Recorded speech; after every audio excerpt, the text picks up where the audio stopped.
Bem, irmãos, nós estamos na segunda mensagem da série A Menina de Vermelho. E eu quero começar esta palavra de hoje perguntando e fazendo esta pergunta: por que essa menina, por que esse tema, essa menina de vermelho, que nós começamos e falamos sobre isso na semana passada. Essa mensagem, essa série tem como pano de fundo e o link com a cultura, o filme A Lista de Schindler, um clássico do cinema, dirigido pelo Steven Spielberg, um filme, um dos melhores filmes que eu já vi. Você não pode perder tempo e tem que ver logo esse filme, se você ainda não viu. É um filme um pouco comprido, né, para a nossa realidade, né? Às vezes ficar 3 horas parado para ver um filme, a gente tem um pouquinho de dificuldade, mas é um filme que conta uma história verídica, uma história real, de um homem real. Mas por que essa menina? Qual a importância que essa menina tem? Uma menina de vermelho que aparece em uma das cenas do filme, das mais importantes cenas daquele filme, uma menina de aproximadamente 3 anos, uma menina judia, cercada de soldados do exército nazista, num campo de concentração. Qual a possibilidade dessa menina ter alguma influência na transformação daquele cenário? A verdade é que não há nenhuma possibilidade de transformação aos olhos humanos, aos nossos olhos. Aparece aqui algumas fotos dessas cenas, dessa menina no meio de tanta gente. E essa menina é a imagem da fragilidade, essa menina é a imagem da simplicidade. Eu queria que você visse a gente tirou um pequeno pedaço do filme para mostrar essa cena, que é uma das cenas importantes desse filme. Vamos dar uma olhadinha nessa cena, vamos lá.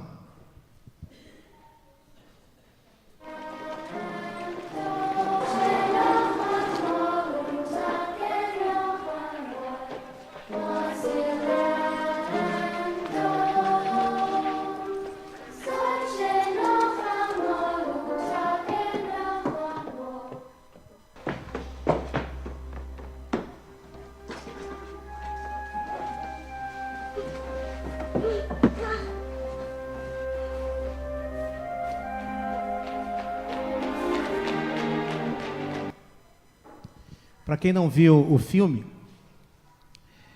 eu vou contar, mas não vou contar o final, fique tranquilo. Oskar Schindler, que é um empresário, ele membro do partido nazista, ele começa a lidar com aquela situação de maneira oportunista. Mas quando ele vê essa menina ao longe, a cena é uma cena dramática, onde a gente não colocou aqui porque tem uma cena um pouco violenta, mas é uma cena dramática onde muitos judeus estão cercados por soldados, por oficiais nazistas, e aquela menina corre e perambula por aquele lugar. E aquele homem, o Oskar Schindler, ele de longe percebe e vê aquela menina, aquela imagem marca aquele homem. E aquela menina é destacada no meio daquela multidão. Isso no filme fica bem claro, porque todo o filme é preto e branco, mas aquela menina aparece com um casaquinho vermelho. E dias depois, Oskar Schindler vai ver um monte de corpos de judeus prontos para serem incinerados, e dentre aqueles corpos, o corpo daquela menina. E aquilo causa uma tremenda mudança na vida daquele homem, que vai passar a usar a sua influência e a sua fortuna para comprar judeus dos campos de concentração, e ele salva cerca de 1.100 a 1.200 judeus da morte. Por que essa história é uma analogia da nossa missão? Quando nós pensamos na missão da igreja na sociedade contemporânea, nós precisamos olhar e entender o que é a sociedade contemporânea. E eu quero então expor aqui, antes da gente ir para o texto, alguns pilares desta sociedade, a sociedade contemporânea. O primeiro pilar é o individualismo. A sociedade ocidental, pós-Revolução Francesa, pós-Iluminismo, se tornou uma sociedade individualista. Ou seja, indivíduos que pensam e vivem mais para si mesmos. Gradativamente tem se tornado inviável uma nação. Veja que os escândalos de corrupção em nossa nação revelam isso. Cada um só pensa em si.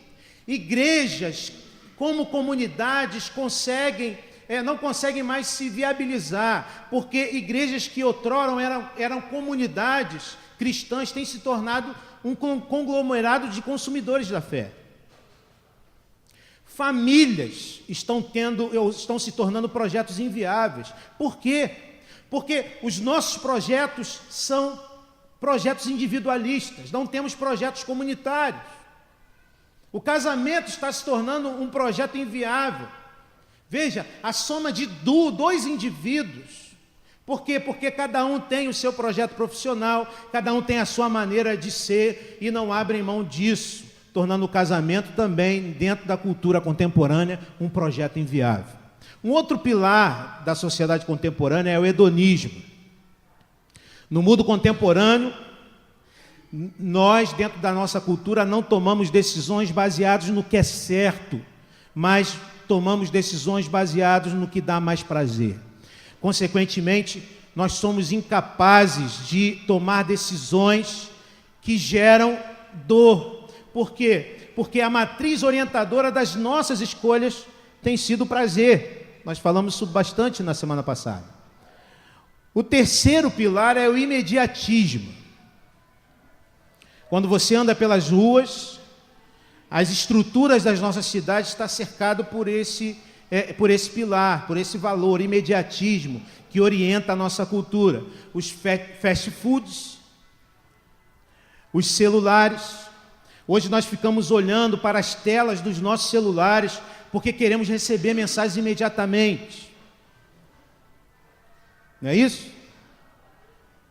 Ai do pastor se não visualizar a mensagem do irmão e não responder logo. Pastor, o senhor não viu a minha mensagem? Não é assim que a gente lida às vezes com as pessoas que estão próximas da gente. Caixa 24 horas.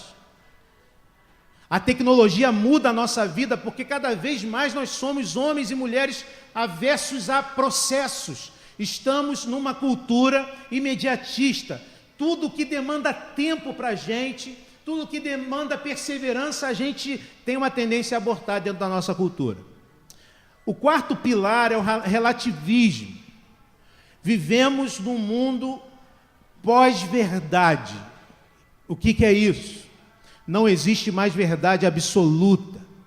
Cada um de nós temos uma verdade própria, é isto que a cultura contemporânea prega, porque cada um de nós vê o mundo numa moldura diferente.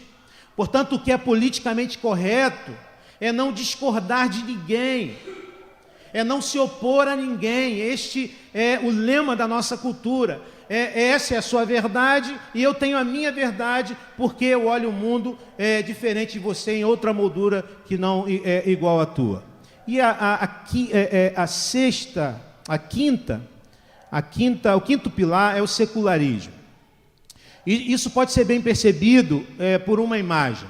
As cidades fundadas antes do século XIX, quase todas têm uma igreja na praça principal. E por que isso? Porque até o século XIX, a nossa cultura, a igreja ainda exercia uma influência na política, na economia e na ética. A partir do século XX, não só a igreja, mas sobretudo a Bíblia. A igreja e a Bíblia foram deslocados para assuntos religiosos que estão na periferia mais isolada das questões éticas, políticas e econômicas da nossa cultura contemporânea. Portanto, hoje, quando a igreja diz o que pensa sobre as coisas, é apenas mais um grupo que vê as coisas conforme a sua própria moldura.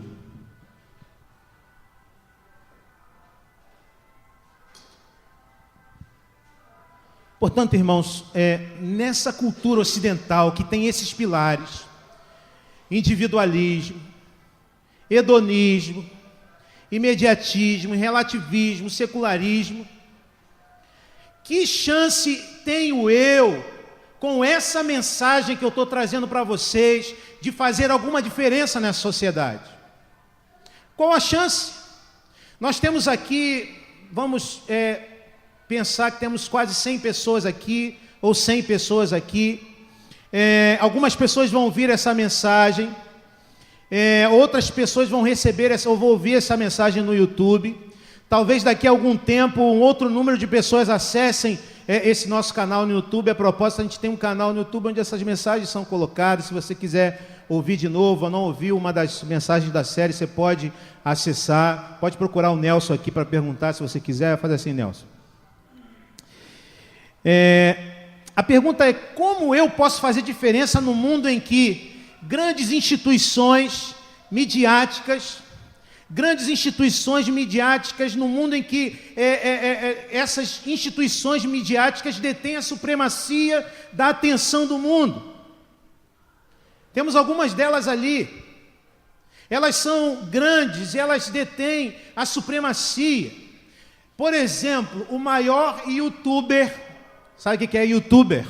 Youtuber é alguém que faz vídeos para colocar num provedor, não sei falar muito isso, mas um provedor lá que você vai acessar vídeos de pessoas. Então, pessoas que são seguidas no YouTube. O maior youtuber brasileiro tem mais de 12 milhões de seguidores. Como é que eu, com essa mensagem aqui, posso fazer alguma diferença no mundo? Pior, se ele ouvir a minha mensagem e dizer: o que esse cara está falando é uma grande bobagem, 12 milhões de pessoas ouvirão isso. Se ele falasse, seria bom que elas ouviriam a mensagem, ou pelo menos um pedaço dela. Temos alguma chance de mudar a cultura?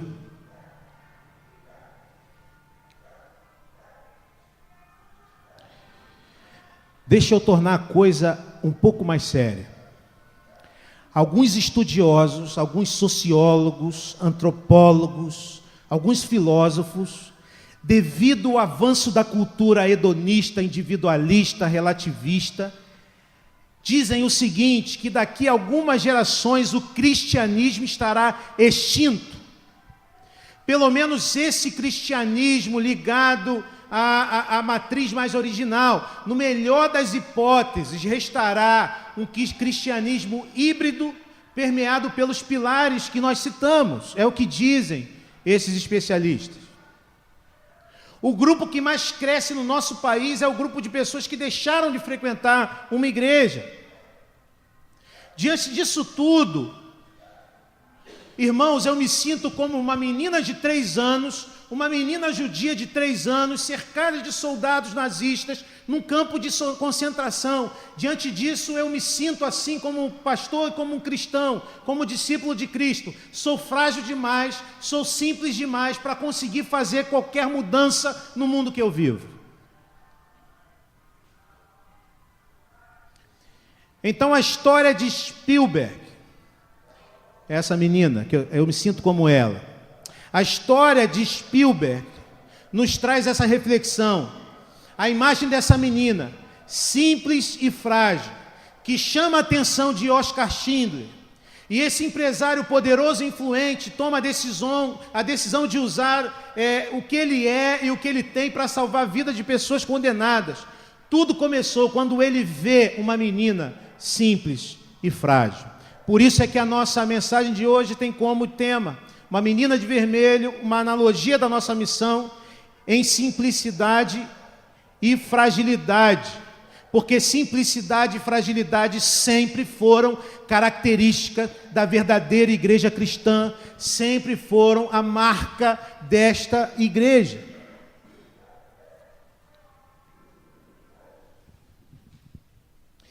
A gente está refletindo sobre a carta que Paulo escreveu no 1º século da era cristã aos cristãos que viviam em Filipos.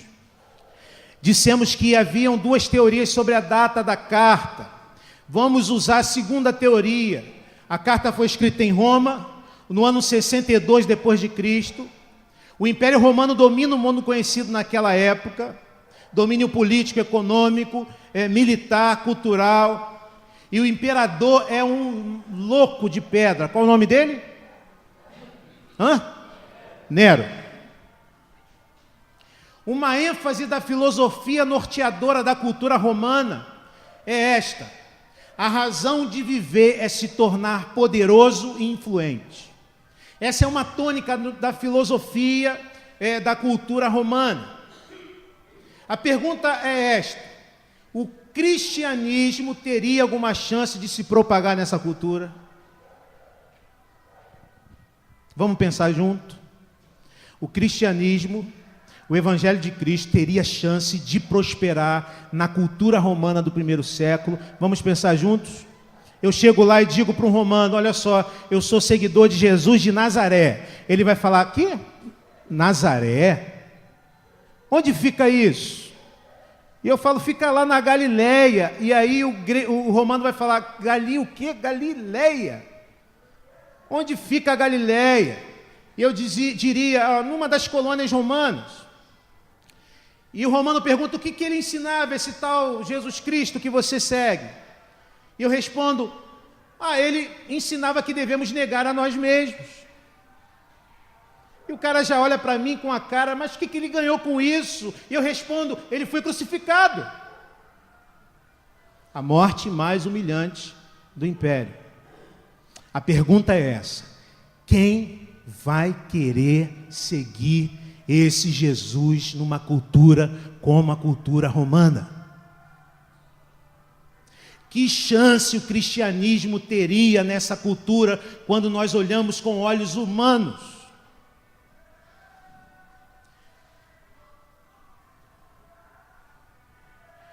Então você imagina o cientista político lá no ano 62, em Roma, fazendo um diagnóstico sobre aquele movimento e dizendo: as possibilidades desta fé ir à frente é nula. Ele diria: em 2 gerações essa fé desses homens e mulheres estará extinta. Esse tal Jesus de Nazaré que começou na Galileia e terminou com a crucificação.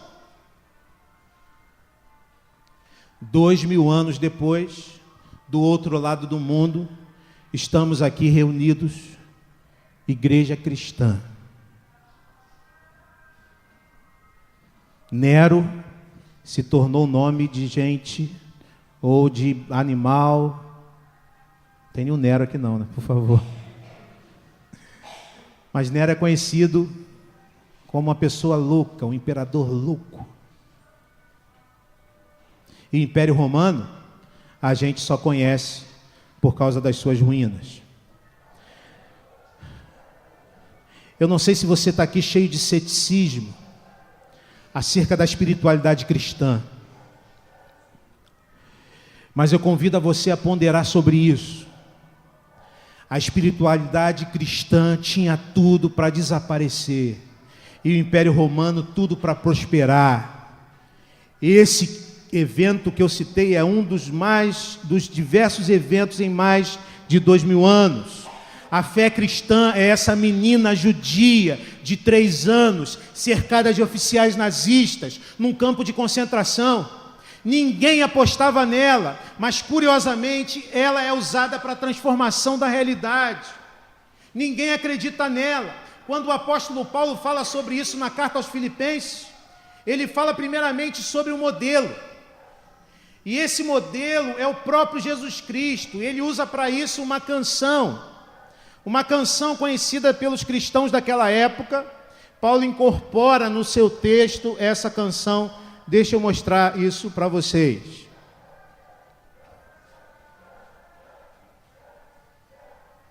Vamos ler juntos? Filipenses 2, 5 a 11. Vamos ler juntos, numa só voz?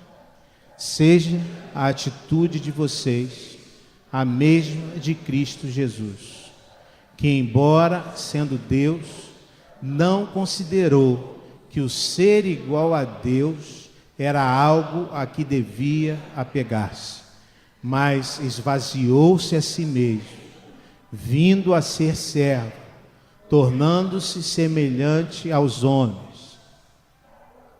E sendo encontrado em forma humana, humilhou-se a si mesmo e foi obediente até a morte e morte de cruz. Por isso, Deus o exaltou à mais alta posição e lhe deu um nome que está acima de todo nome, para que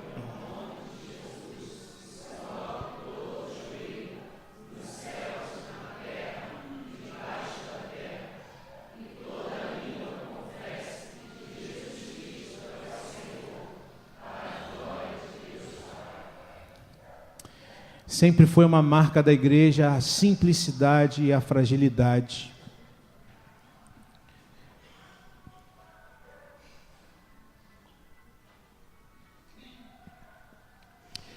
Talvez por isso a gente esteja tendo muita dificuldade de fazer diferença no meio da sociedade hoje, porque muitos de nós, como igreja, temos achado que vamos fazer diferença a partir de uma postura que faz com que a gente cresça e se torne grande dentro da cultura e dentro da sociedade. Sempre foi uma marca da igreja a simplicidade e a fragilidade. E existe um modelo desta marca, que é o próprio Cristo Jesus. Portanto, a partir do texto que nós lemos, eu quero voltar à primeira frase do texto que nós lemos, quando ele diz: seja a atitude de vocês a mesma de Cristo Jesus. E eu quero, é importante salientar que, quando a gente faz algumas análises aqui sobre as palavras que estão na Bíblia, é importante, eu quero salientar isso. O esforço dos tradutores em procurar trazer para a nossa língua, a língua portuguesa, uma tradução de uma língua como a língua grega, por exemplo, que é o caso desse texto, que possui diferenças tão significativas para a nossa língua. Isso nem sempre dá certo, porque em alguns casos a palavra não tem um correspondente exato. Nós temos aqui um exemplo disso. Essa palavra, que está traduzida por seja a atitude, essa palavra no grego é a palavra fronel. Essa palavra no grego é a palavra fronel. Seja a atitude, a palavra fronel, do verbo fronel, que não fala de uma ação externa, como parece a nossa tradução, e sim de um paradigma da nossa mente.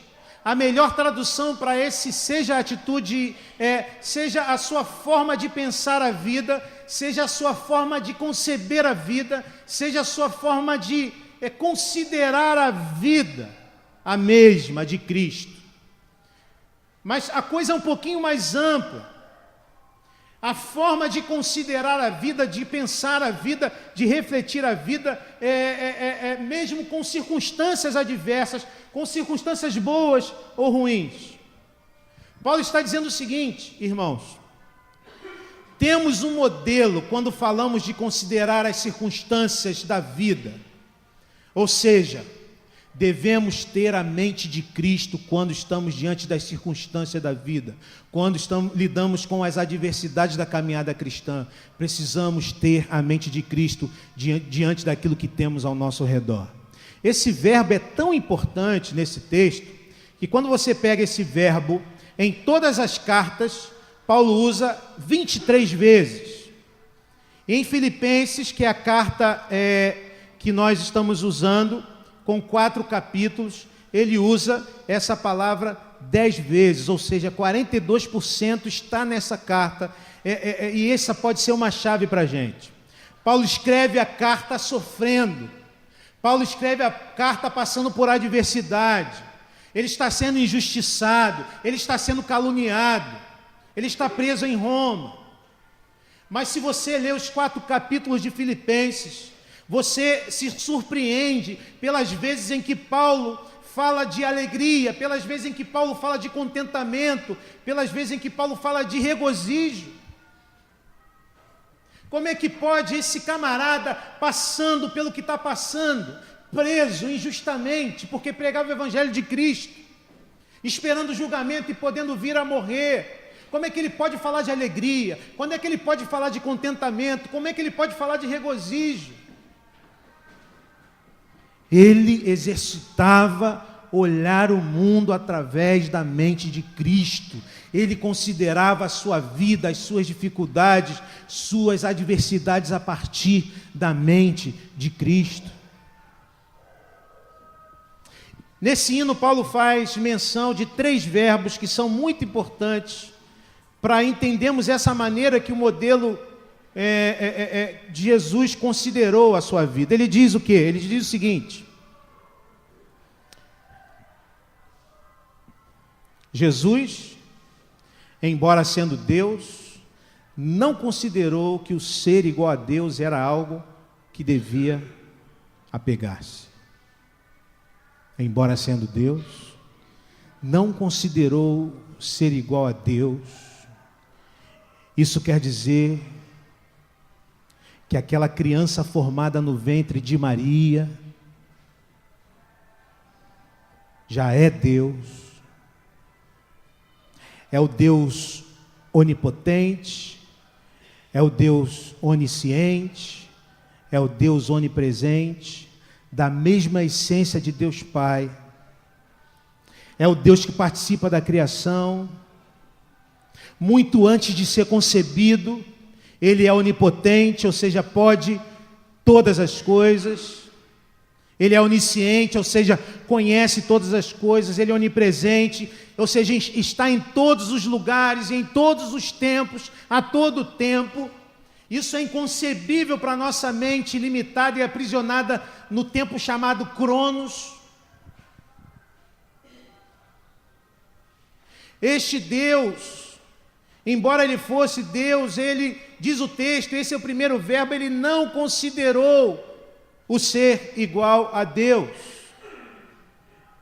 algo que devia apegar-se. Interessante, irmãos, que a Bíblia começa com a criação de seres que foram criados à imagem de Deus. Eles não são iguais a Deus, mas têm a imagem de Deus. A maldição vem sobre eles lá em Gênesis 3, porque os nossos primeiros pais quiseram se tornar iguais a Deus. E toda a nossa redenção vem porque Deus abriu mão de se considerar Deus. Ele abriu mão de se tornar, de continuar com os atributos de Deus, para se tornar igual a mim e você, por amor a mim e a você. Em outras palavras, irmãos, esse não considerou quer dizer que o Deus onipotente, onisciente, onipresente, é concebido no ventre de uma mulher, se torna um embrião inconsciente, não tem consciência da sua identidade, e faz isso de forma voluntária. Deus onipotente vai ficar 9 meses no ventre de uma mulher. Isso é loucura. O Deus onipotente vai depender daquela mulher, do que aquela mulher come, se aquela mulher descansa ou não. O Deus onipotente está no ventre daquela mulher. Quando ele nascer, ele vai depender daquela mulher e dos seus pais para se alimentar. O Deus onipotente não vai saber andar. O Deus onipotente não vai saber falar. Vai ter que aprender a andar, vai ter que aprender a falar. Você está entendendo o que esse texto está querendo dizer? Quando ele, embora sendo Deus, ele não considera.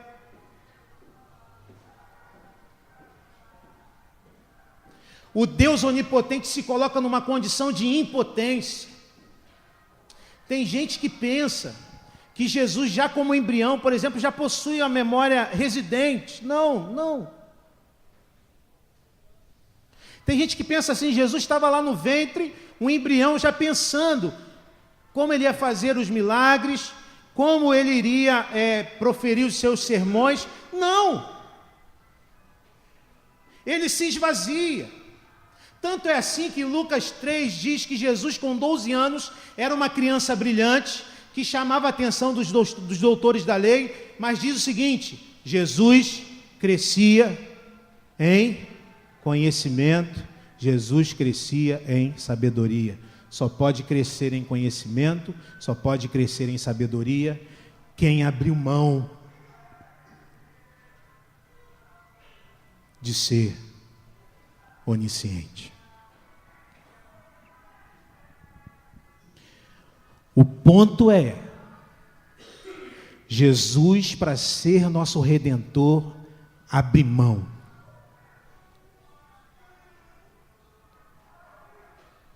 Jesus, para ser nosso Redentor, abre mão. Deixa eu parar para pensar um pouquinho com você sobre isso. Talvez você esteja vivendo um momento da sua vida em que você está sofrendo, ou você vai sofrer porque você está agarrado demais ao seu orgulho, porque você está agarrado demais à sua vaidade, porque você está agarrado demais ao seu status, porque você está agarrado demais ao seu passado. Quando a gente se torna discípulo de Jesus, e se a gente quer fazer diferença, com simplicidade e fragilidade, mas que fazer diferença, a gente precisa ser capaz de abrir mão. Ele, embora sendo Deus, não considerou o ser igual a Deus, e o texto continua dizendo: mas esvaziou-se a si mesmo, vindo a ser servo e tornando-se semelhança de homens. O segundo verbo que eu quero considerar com você é este: esvaziou-se. Esvaziou-se a si mesmo. O verbo fala de uma atitude intencional de Jesus, tá? Ele não foi esvaziado, ele se esvaziou. Para ficar mais claro, ele não se esvaziou da sua divindade. Ele se esvaziou do título e de poderes que tinha. E para que ele fez isso? Para se tornar servo. Isso fica claro no relato da última ceia. Jesus manda os discípulos cuidarem da ceia, mas eles cometem um erro, esquecem de algo que era necessário para realizar a ceia: um escravo. Um escravo para lavar os pés, lavar as mãos dos participantes. E por quê? Porque naquele tempo, para começo de conversa, as casas não tinham banheiros. Os banheiros eram banheiros públicos. As pessoas não tomavam banho todo dia. Está vendo você que no século 21, você não está muito longe disso? As pessoas não tomavam o banho todo dia. E outro detalhe, um terceiro detalhe: as estradas eram empoeiradas. Hoje não está muito diferente aqui em São João, mas as estradas eram muito mais empoeiradas. E as pessoas chegavam com os pés sujos. Houve um erro logístico. Não havia um escravo para lavar os pés, para lavar as mãos daqueles que participariam da ceia. E nenhum deles se achava na posição de assumir aquela postura de escravo. A surpresa deles é quando o Deus onipotente, o Deus onisciente, o Deus onipresente pega uma toalha, pega uma bacia, começa a lavar os pés dos discípulos, tomando o lugar dos escravos. Pés imundos. Jesus se faz escravo. Ele se esvazia. Em alguns momentos da nossa vida, nós começamos a pensar que nós devemos viver a partir daquilo que nós merecemos. Estudamos, estamos há algum tempo na comunidade, ou imaginamos que temos experiência, ou imaginamos que temos status. Sabe o que Jesus fez? Se esvaziou de qualquer mérito. Se esvaziou de qualquer mérito. Hoje nós vivemos uma dificuldade para que isso aconteça, porque vivemos numa sociedade que nos impulsiona a nos inflarmos. ao marketing pessoal. As pessoas nos darão valor se a gente demonstrar que tem valor econômico, se a gente tirar um iPhone do nosso bolso, se a gente aparecer com um carro novo, se a gente andar com a roupa da moda. Nas redes sociais, nós tiramos aquela selfie quando estamos bonitos, quando estamos num lugar bonito, quando aquela imagem nos trará algum reconhecimento. Construímos uma persona e deixamos de ser uma pessoa. E a grande crise que vivemos é que, com o tempo, não sabemos mais quem nós somos.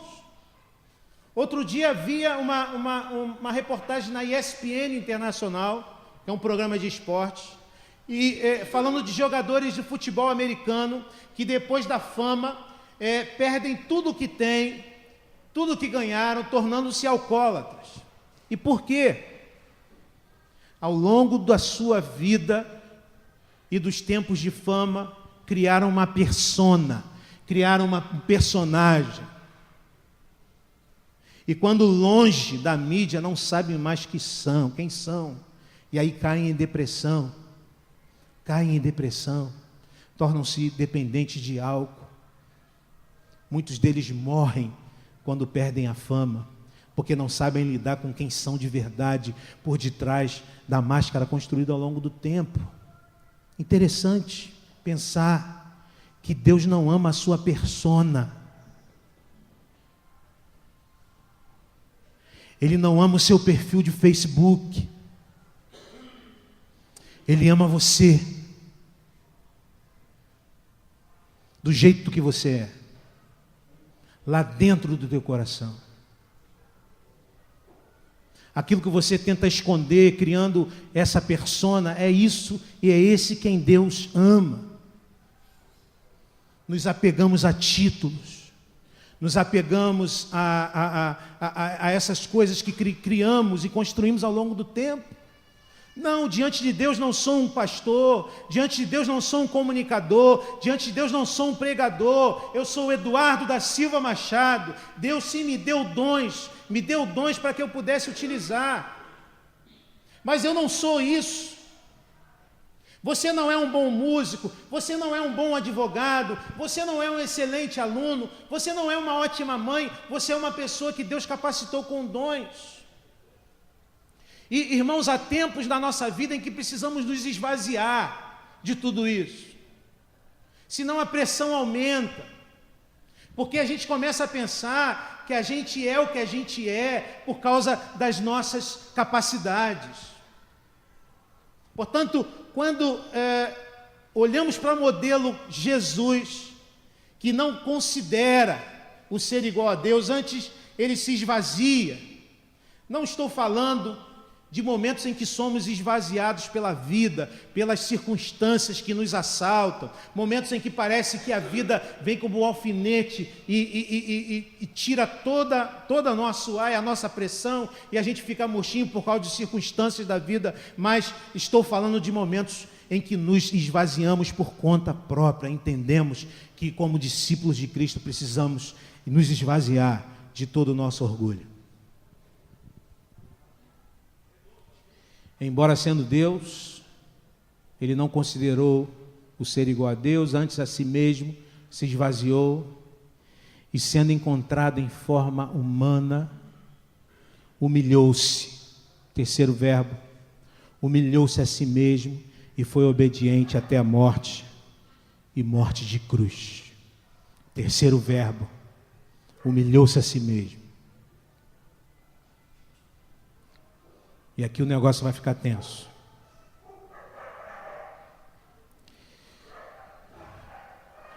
Uma situação complicada para muitos de nós cristãos é que, à medida que mais conhecemos sobre a Escritura, muitos cristãos empacam. Ao invés de obedecerem o que entendem, empacam nas coisas que não entenderam. Isso se dá por causa de um mecanismo de racionalização que nós vivemos dentro da nossa cultura. Mark Twain dizia o seguinte, que as coisas que mais preocupavam ele não eram as coisas que não entendia na Bíblia, e sim as que entendia. Nós criamos racionalizações quando olhamos para textos bíblicos, quando olhamos para situações na Escritura. E uma das racionalizações é que nós dizemos que esse conceito de humildade é um conceito complicado, à luz da sociologia, à luz da antropologia, à luz da ética, etc. De fato, isso faz a gente pensar e se enganar de que o humilde é aquele que é tímido.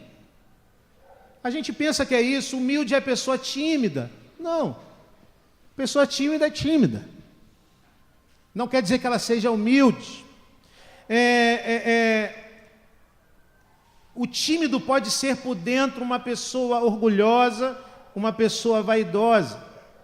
Outra coisa, confusão que fazemos, achamos que pessoas que têm a autoestima baixa são humildes. Quem vive crise crônica de baixa autoestima, muitas vezes vai de um lado ao outro, se tornando às vezes muito vaidoso e às vezes se depreciando. Eu quero dar uma dica para a gente entender o que é ser humilde na espiritualidade cristã. Esse termo, este verbo, humilhou-se, é um verbo que está num tempo do verbo da língua grega, que está relacionado a uma decisão que vem do interior. Esse humilhou-se é uma decisão do Cristo que vem do seu interior. E o que se segue foi obediente. E este foi obediente está no particípio grego, que nós já falamos aqui, parece com o nosso gerúndio. O que é o nosso gerúndio? Os verbos que terminam em NDO, obedecendo. E que nos dão a ideia de uma coisa que se dá num processo. Como ele se humilhou? Sendo obediente. Como Jesus se humilhou? Sendo obediente. Portanto, na espiritualidade cristã, entenda isso. Você quer saber se você é humilde? Se pergunte isto: você obedece a alguém? Pergunte isso a você mesmo agora. Você obedece a alguém? Pastor, essa pergunta é muito estranha no auditório de adultos. Quando a gente é criança, a gente não tem opção, tem que obedecer. Isso no meu tempo, né? Que hoje o negócio está feio também. As crianças estão cheias de vontades, não é isso? E você pode pensar, pastor, à medida que a gente se torna adulto, profissional, a gente se casa, a quem a gente vai obedecer? O teu líder no trabalho. E o teu chefe na empresa?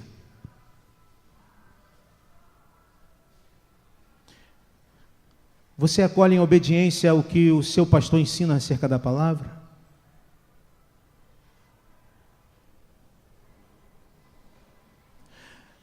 Quando diante de situações e bifurcações na sua vida, você busca orientação espiritual, pessoas que você confia, se busca, as acolhe.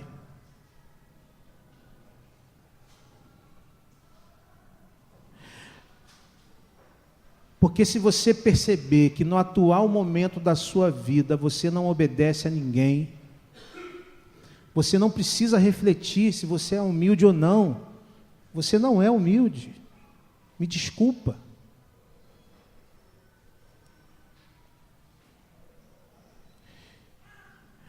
O texto diz que Jesus obedece até a morte, e morte de cruz. A sua humilhação se dá e se constata pela sua obediência. E a sua obediência lhe custa a vida. E a morte na cruz era a morte mais terrível daquele tempo.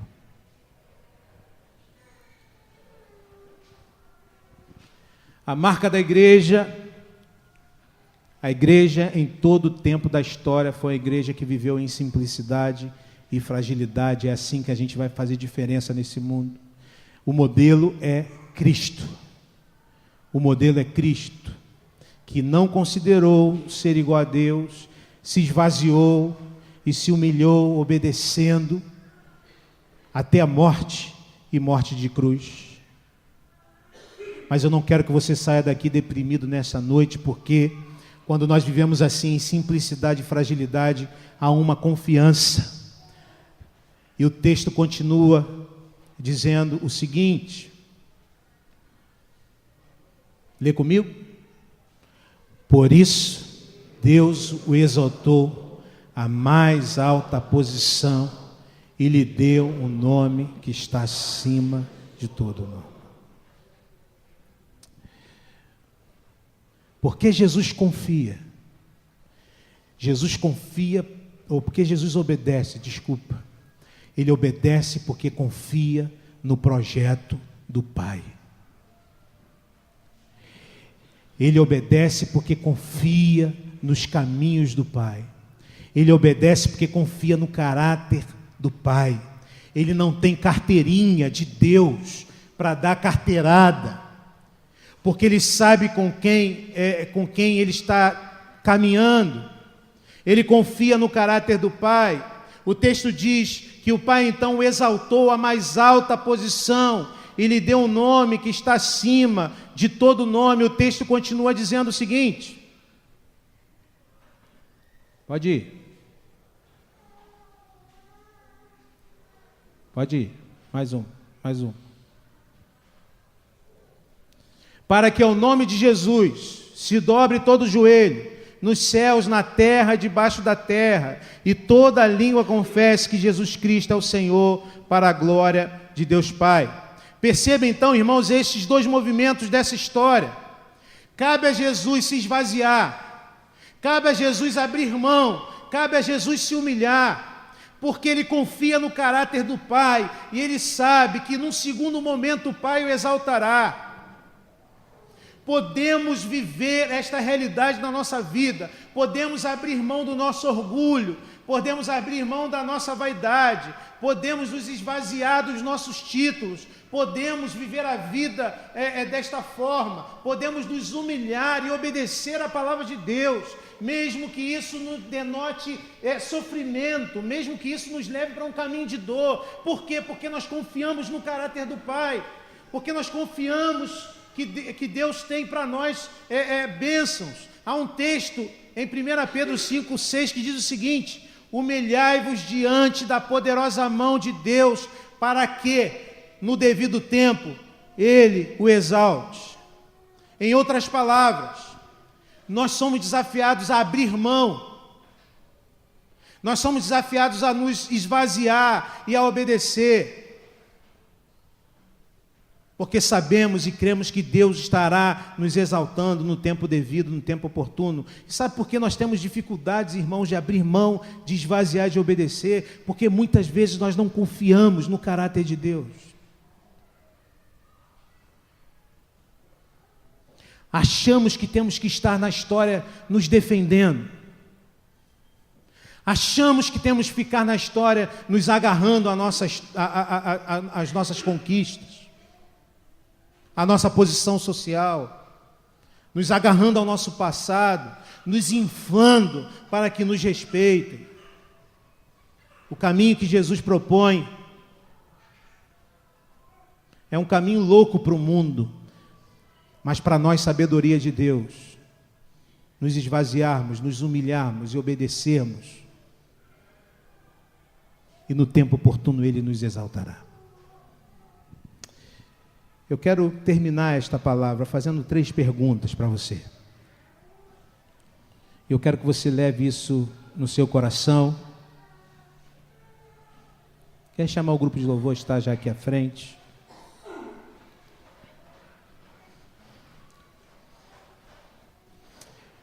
A primeira pergunta é essa: o que Deus está lhe desafiando a abrir mão?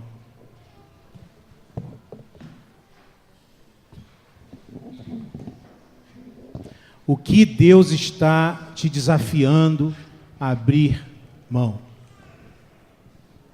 Talvez exista alguma coisa na qual você esteja tão apegado e que está prejudicando a sua vida, a sua família, mas você está tão apegado. Abrir mão talvez seja aquilo que falta para Deus fazer em sua vida aquilo que você não vê acontecendo. Abra mão. Segunda pergunta: onde e como Deus quer que você se esvazie? Em que área da sua vida Deus quer que você se esvazie?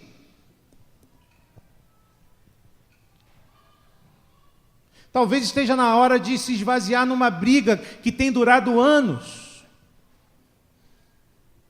Porque você diz: eu tenho razão, eu tinha razão, eu fui o prejudicado. Talvez nessa área Deus esteja dizendo para você hoje: se esvazia. Talvez esteja na hora de se esvaziar nas redes sociais.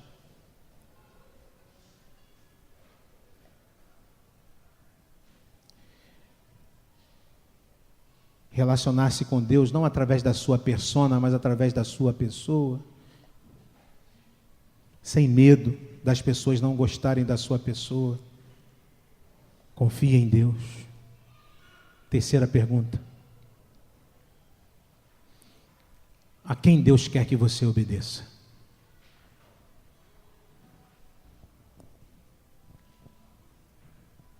Você obedece a alguém?